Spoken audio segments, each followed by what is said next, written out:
Welcome to Sadhana classes. मैं Patel sir. पिछले video में आप लोगों को क्लास 10th के द्विघात समीकरण के बारे में बेसिक जानकारी दी गई है। अगर आपने उस वीडियो को नहीं देखा है तो डिस्क्रिप्शन में लिंक है, उसको देख सकते हैं। अब दूसरे वीडियो में उसी का लेक्चर 2 है, उसमें आपको बेसिक जानकारी दी गई थी। अब इसमें एक एक करके उसके बारे में विस्तार से चर्चा करेंगे और किस प्रकार से क्वेश्चन पूछा जाता है ये भी बताया जाएगा। कौन इंपॉर्टेंट क्वेश्चन है, इन सब पर भी चर्चा होती रहेगी। सबसे पहली बात तो आती है, आप जो पहले से जानकारी रखते हैं उसी के अनुरूप इसमें क्वेश्चन बनता है कि द्विघात समीकरण को हल कीजिए। हल करने वाले जो क्वेश्चंस होते हैं उसमें आपको x का मान ही ज्ञात करना होता है। जैसे एक क्वेश्चन दिया गया है x² - 2x + 1 = 0 को हल कीजिए, तो इसमें करेंगे क्या, जो गुणनखंड आप पहले से जानते हैं उसी का प्रयोग करेंगे। जैसे x² - 2x + 1 = 0, ये आपका क्वेश्चन है। इसमें आप गुणनखंड करना चाहें तो यहाँ पर प्लस का साइन है, आगे कोई नंबर नहीं है, मतलब गुणा करने पर 1 आ जाए और जोड़ने पर क्या आ जाए, 2 आ जाए। तो आप जानते हैं कि 1 + 1 2 होता है और 1 × 1 होता है क्या, 1 होता है। ये चीज अपने मन में करना होता है, इसको कहीं लिखने की जरूरत नहीं होती है। तोड़ते हम किसको हैं, इस बीच वाले पार्ट को, इसको हम तोड़ देते हैं दो खंड में। x² - 2x है, 1 + 1 होता है, लेकिन यहाँ पर आगे माइनस है और आप जानते क्या है कि माइनस माइनस जुड़ता है और प्लस प्लस जुड़ता है। अगर यहाँ पर माइनस है तो इसका मतलब दोनों ही पद ऋणात्मक होना चाहिए।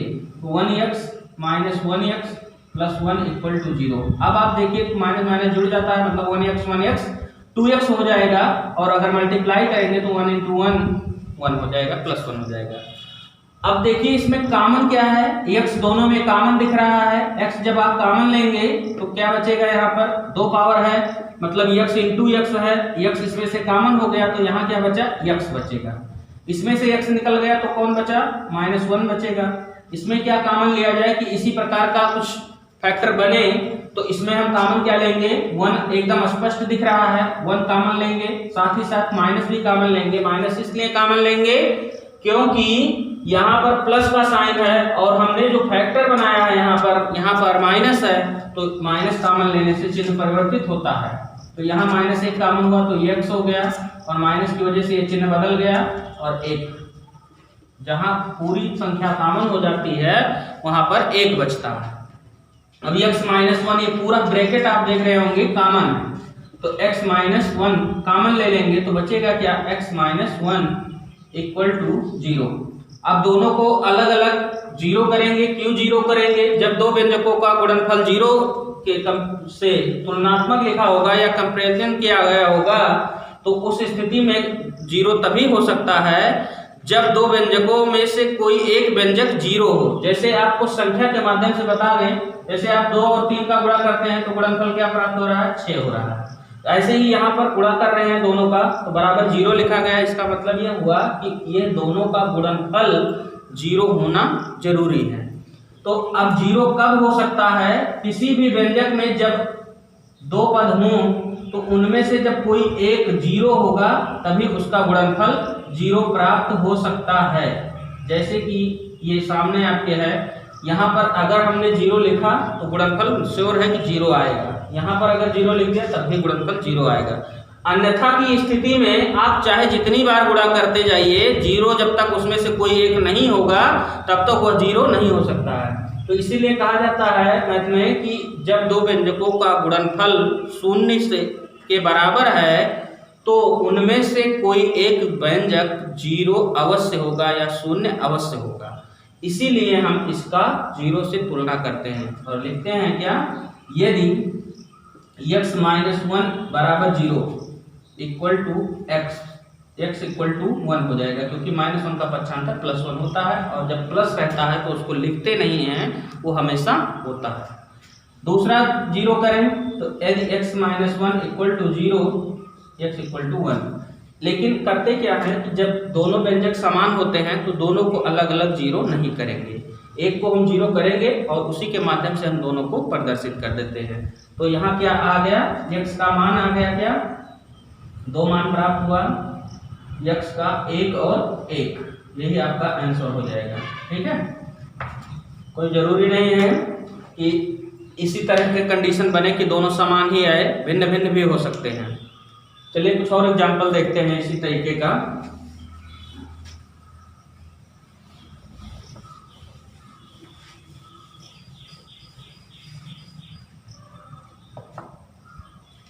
जैसे क्वेश्चन में दे दिया जाए X square plus 6x plus 5 equal to 0 को सॉल्व कीजिए या हल कीजिए। तो इसमें भी उसी तरीके से गुणनखंड करना है। X square plus 6x plus 5 बराबर 0। गुणा करने पर 5 आ जाए और जोड़ने पर 6 हो जाए। जोड़ने पर 6 और गुणा करने पर 5, ऐसी संख्या सोचेंगे हम, ऐसी दो संख्या जिनका गुणनफल 5 और योगफल 6। तो 5 और 1 6 होता है और 5 और 1 का गुणा किया जाता है तो 5 एकम 5 होता है। तो यहाँ हो जाएगा क्या, X square plus 5x plus 1x plus 5 equal to 0। इन दोनों में कॉमन क्या है, तो आप देख रहे होंगे x एकदम स्पष्ट दिख रहा है दोनों में, तो x कॉमन ले लेंगे तो यहाँ बचेगा क्या, x, यहाँ से x निकल गया तो कौन बचा, 5 बचेगा यहाँ पर। और इसमें दोनों में कोई भी अंक कॉमन नहीं दिख रहा है, तो जहाँ कोई अंक कॉमन नहीं होता वहाँ पर 1 कॉमन हो जाता है।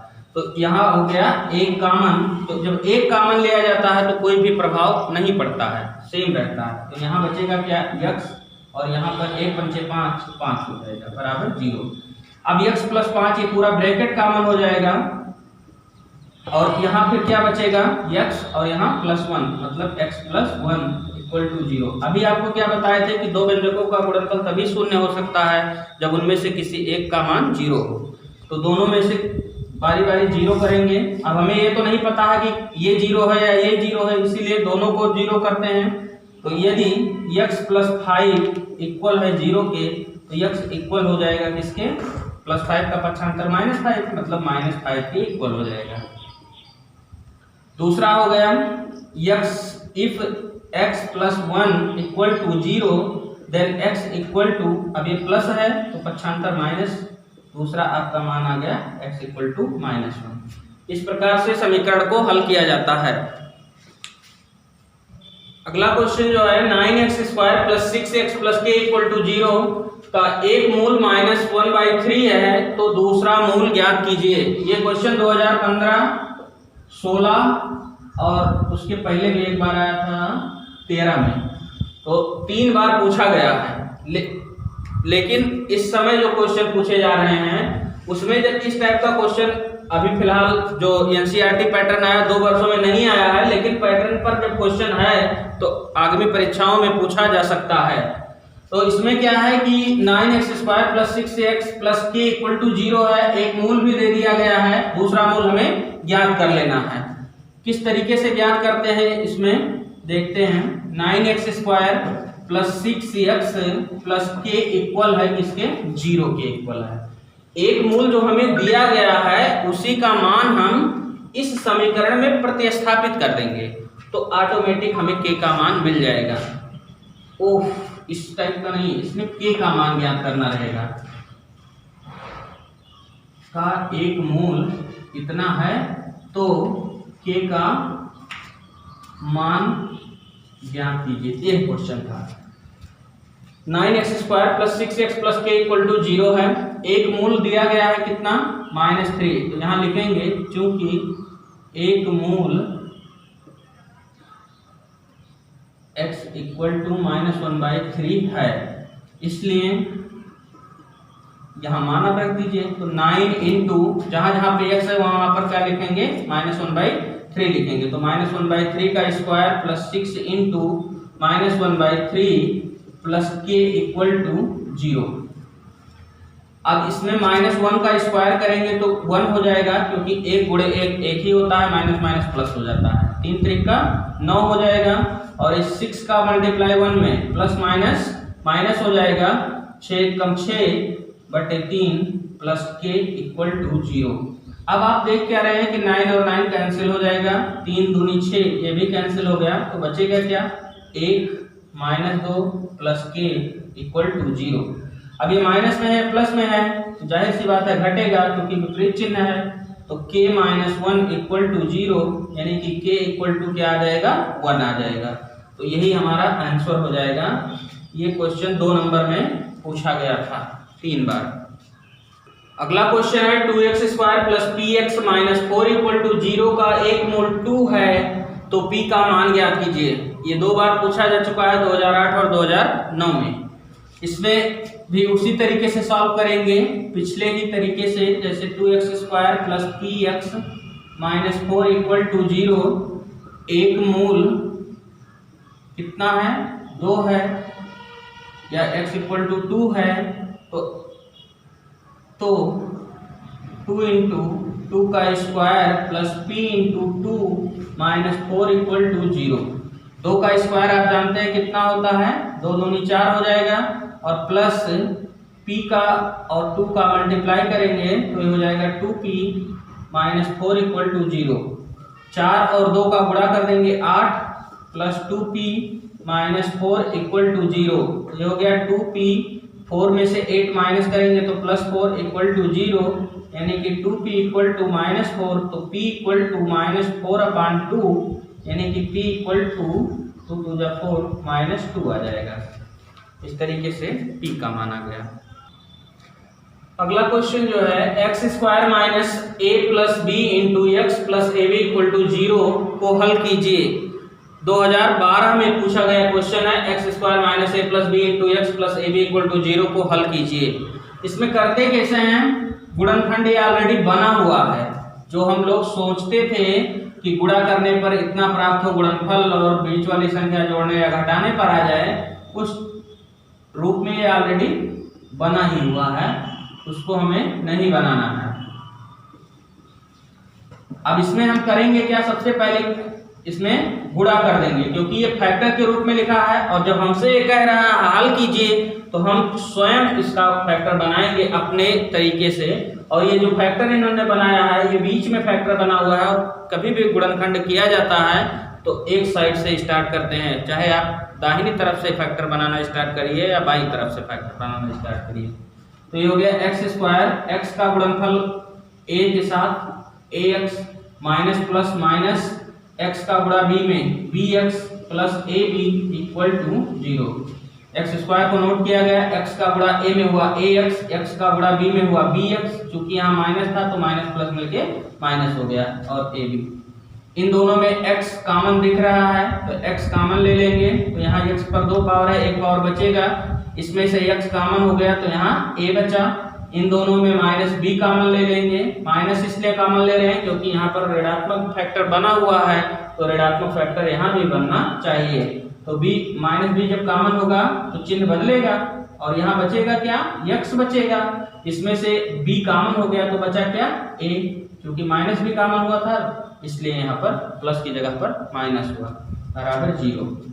अब x माइनस a ये पूरा ब्रैकेट ही कॉमन हो जाएगा तो बचेगा कौन, x और माइनस b इक्वल टू 0।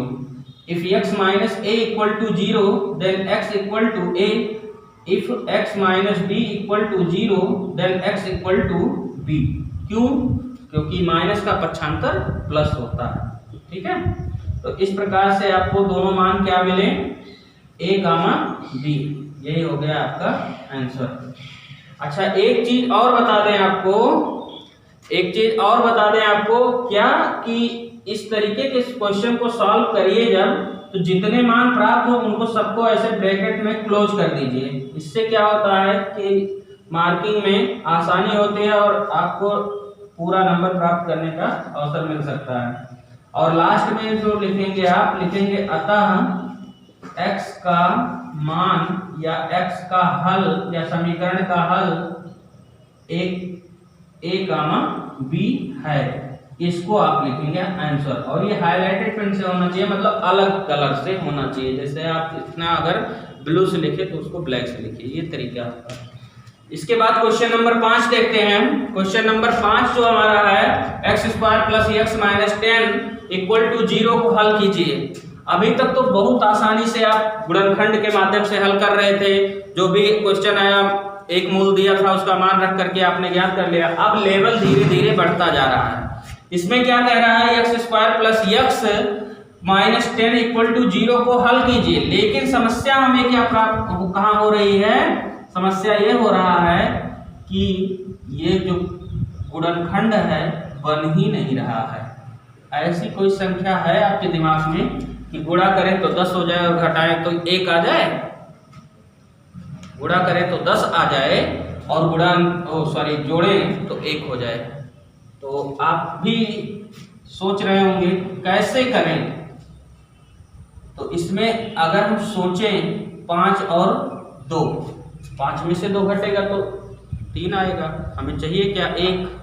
तो अब हमें मुश्किल दिख रहा है। जब मुश्किल दिखेगा तो उसी मुश्किल को आसान बनाने के लिए ही आपको बताया गया है श्रीधराचार्य सूत्र या द्विघात समीकरण का सूत्र। तो उस प्रक्रिया के तहत सॉल्व करना होगा। तो सबसे पहले हम क्या करेंगे, ax² + bx + c = 0 से तुलना। जब तुलना करेंगे या